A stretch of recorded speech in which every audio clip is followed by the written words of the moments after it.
tulus menerima aku apa adanya. Kekuatan kasih-Mu nyata memulihkan hidupku. Kau bukan Tuhan yang melihat rupa, Kau bukan Tuhan yang memandang harta. Hati hamba yang selalu Kau cari, biar Kau temukan di dalamku. Selama ku hidup, ku mau menyembah-Mu, sebab Engkau sangat berarti bagiku. Yang terbaik yang ada padaku, ku persembahkan kepadamu, Yesusku.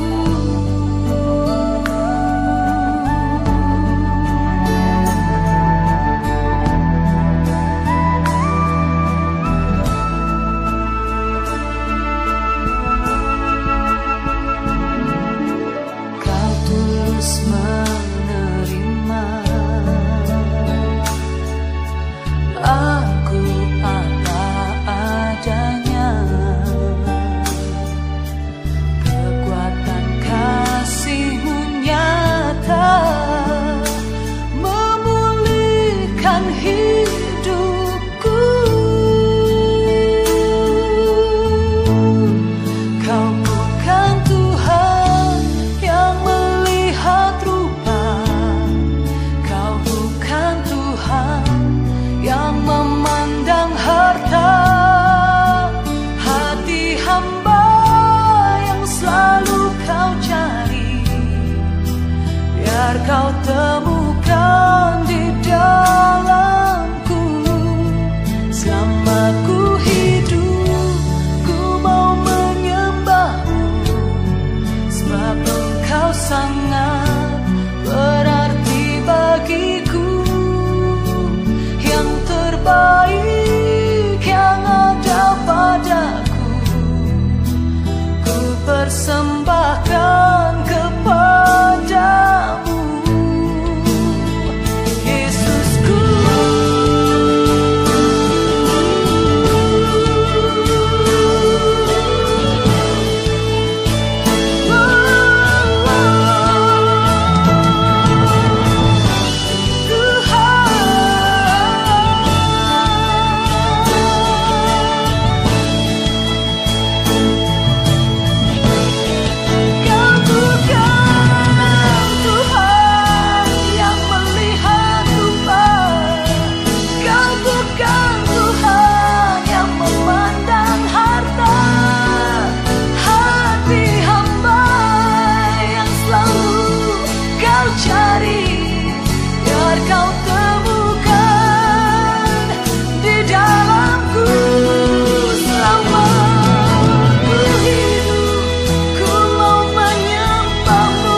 Shalom, selamat pagi Bapak Ibu sekalian. Tema firman Tuhan pada pagi hari ini saya akan berikan judul Meneladani Yesus. Kita tahu bahwa Yesus telah melakukan sesuatu hal yang sangat luar biasa. Apalagi dia sudah menebus dosa manusia, dia rela mati bagi kita semuanya. Karena dia sangat mengasihi umat manusia. Pada saat kita merayakan hari kematian Yesus di atas kayu salib, pada hari Jumat Agung, mengingatkan kembali kepada kita, seluruh umat manusia, akan begitu besar kasih Tuhan kepada umat manusia.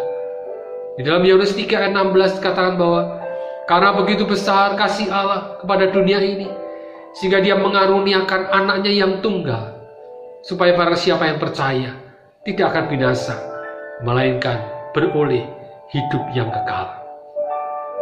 Kematian Yesus adalah untuk keselamatan bagi semua umat manusia yang berdosa. Dan dia yang mau percaya maka dia akan diselamatkan. Bagi iman Kristen, kematian Yesus adalah jaminan dan kepastian keselamatan yang diterima oleh semua orang yang percaya kepada dia. Dan ada satu kepastian pengampunan dosa melalui pengorbanan Yesus di atas kayu salib. Yesus telah mengemban satu tugas yang mulia. Sebagai anak domba yang tidak bercacat celah, dikorbankan melalui darahnya sendiri, yang jauh lebih berharga dari darah seekor hewan atau darah domba. 1 Petrus 1 ayat 18 sampai dengan 19. Firman Tuhan katakan, sebab kamu tahu bahwa kamu telah ditebus dari cara hidupmu yang sia-sia, yang kamu warisi dari nenek moyangmu. Itu bukan dengan barang yang fana, bukan pula dengan perak atau emas, melainkan dengan darah yang mahal, yaitu darah Kristus, yang sama seperti darah anak domba yang tidak bernoda dan tidak bercacat. Tuhan Yesus sudah menebus setiap dosa umat manusia. Dosa di sini tidak hanya dosa-dosa yang kita perbuat, tetapi dosa warisan atau dosa asal dari nenek moyang kita, yaitu Adam dan Hawa. Ketika manusia pertama Adam dan Hawa jatuh ke dalam dosa, maka hubungan manusia terputus dengan Allah. Dosa itu memisahkan manusia dengan Allah, dan hubungan manusia dengan Allah menjadi rusak. Pada saat Yesus mati di atas kayu salib, tujuannya yaitu untuk memulihkan hubungan kita dengan Allah. Hubungan yang sudah rusak, Yesus pulihkan. Yesus mendamaikan kita dengan Allah melalui kematiannya di atas kayu salib. Hubungan kita dengan Allah dipulihkan kembali oleh Yesus dan membebaskan kita dari kematian yang kekal, asalkan kita mau percaya. Bapak Ibu sekalian, Tuhan Yesus sudah melakukan bagiannya, yaitu menebus dosa kita. Dan melalui kematiannya, dia memberikan jaminan keselamatan, dia memberikan jaminan pengampunan. Dan Yesus telah memulihkan hubungan kita dengan Allah. Yesus telah mendamaikan kita dengan Allah. Dia telah melakukannya dengan begitu sempurna, sehingga pada saat dia tergantung di atas kayu salib, dia katakan sudah selesai. Artinya segala pekerjaannya sudah diselesaikan dengan begitu sempurna. Bagaimana dengan kita menyikapi pengorbanan Yesus di atas kayu salib ini? Apa yang menjadi bagian kita untuk membalas cinta kasih Tuhan kepada kita? Sampai saat ini, apa yang sudah kita lakukan dalam kehidupan kita? Kita sebagai umat yang sudah ditebus oleh darah Yesus, maka kita harus memelihara hubungan ini supaya jangan menjadi rusak, menjadi terputus oleh Allah. Kita harus membangun relasi atau hubungan yang baik dengan Tuhan, dan membangun hubungan yang baik juga dengan sesama. Kita meneladani Yesus dalam kehidupannya, dalam pekerjaannya yang begitu luar biasa. Seperti salib yang terdiri dari dua buah garis. Garis vertikal yang menunjuk ke atas, menggambarkan bahwa kita harus membangun hubungan yang baik dengan Allah.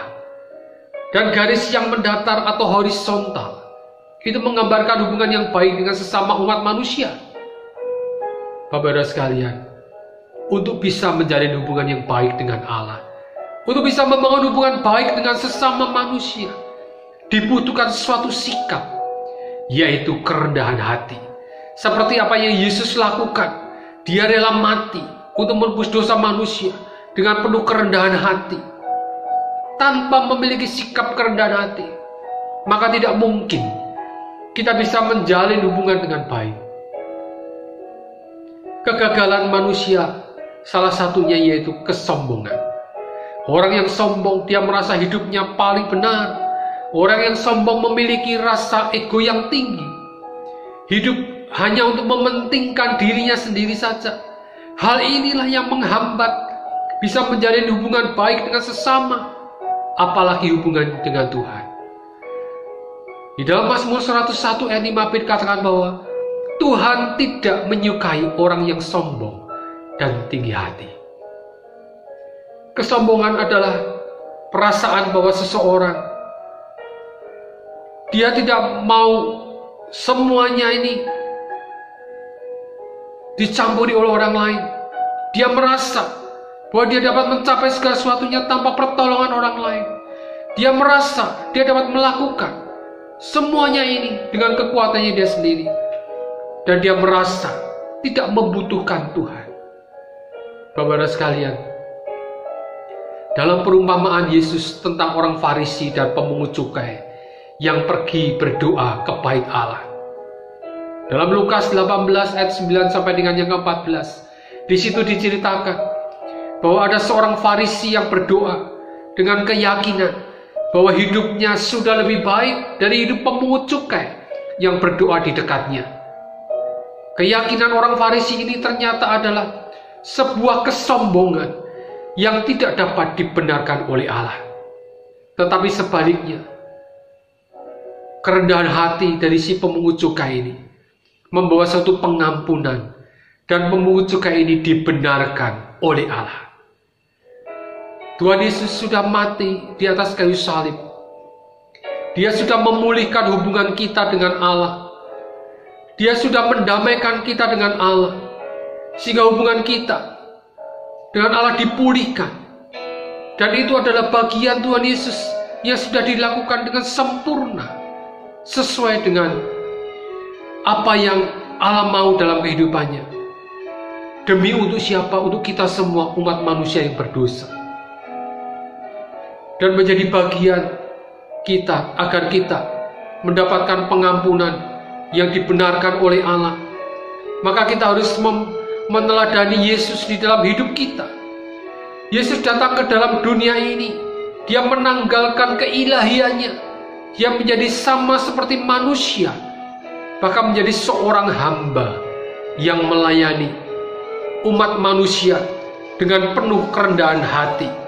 Yohanes 13 ayat 15, firman Tuhan katakan, sebab aku telah memberikan suatu teladan kepada kamu, supaya kamu juga berbuat sama seperti yang telah kuperbuat kepada kamu. Bapak-Saudara sekalian, Tuhan Yesus yang mau merendahkan dirinya, dan dia mau membasuh kaki para murid-muridnya, karena Yesus sangat mengasihi umat manusia. Ini adalah teladan yang Yesus lakukan dalam kehidupannya yang begitu luar biasa. Melalui kerendahan hati inilah Yesus mau melakukan segalanya, karena dia mengasihi kita.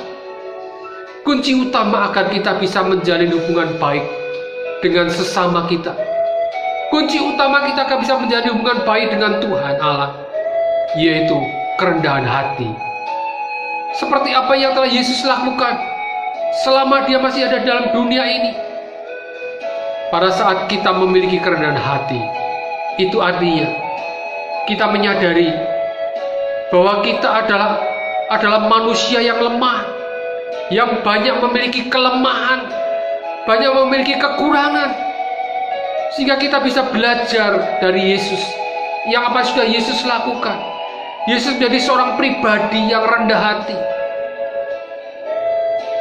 Dia mau merendahkan dirinya, dia mau merendahkan hati, dan dia mau melakukan seperti seorang hamba.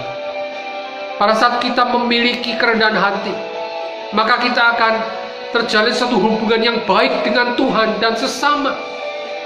Pada saat kita memiliki hubungan baik dengan Tuhan dan sesama, maka kita akan dibenarkan dan diselamatkan oleh anugerah daripada Tuhan Yesus Kristus. Ingat Bapak Ibu sekalian, eksistensi kita di dunia ini hanya untuk kasih karunia, hanya oleh karena anugerah yang Tuhan berikan bagi kita semua. Oleh karena itu, milikilah kerendahan hati dan kita mau meneladani Yesus seperti Yesus yang Dia lakukan. Dia mau merendahkan diri kita dan Dia mau menjadi hamba, seorang hamba. Mari Bapak Ibu sekalian, melalui teladan yang Yesus lakukan, kita harus meneladani supaya kita sama seperti Dia, dan hidup kita akan dibenarkan oleh Allah Bapa kita yang ada dalam surga. Amin. Tuhan Yesus memberkati.